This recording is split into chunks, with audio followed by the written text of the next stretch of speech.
The exterior of the battery is impressive, from the welded feet to the handles. Very nice, impressive steel case on this battery. Look at this. This is beautiful. Very, very impressive build quality. So you can see there's a gasket that goes all the way around the box where those screws are. So it's watertight.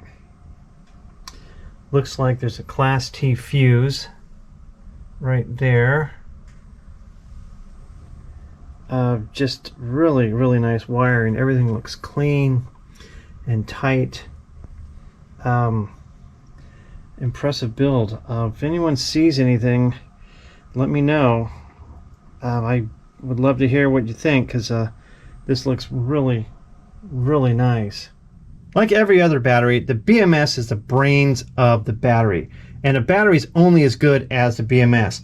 And this is not a FET-based BMS. This is a contactor controlled EV grade BMS, and that's why you can get those amazing amperage out of this battery.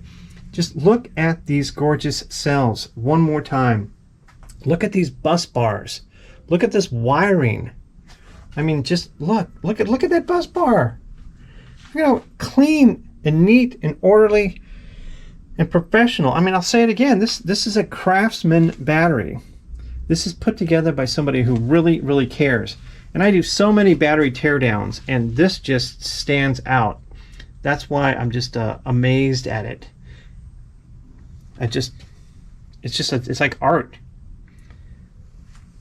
And you get this T-class fuse, heavy thick bus bars, incredible BMS, gorgeous Eve cells. Just a great battery. I really want to focus on the output. It has a recommended continuous discharge of 105 amps, which is what you'd expect, but this is where it gets really cool. Maximum continuous discharge, 200 amps, but it gets better. Peak discharge current for 30 seconds, 315 amps, but that's not the end.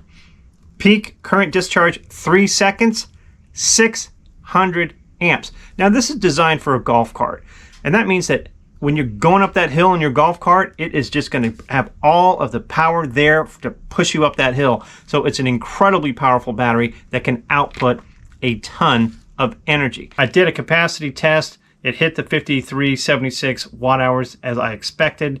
To upgrade the battery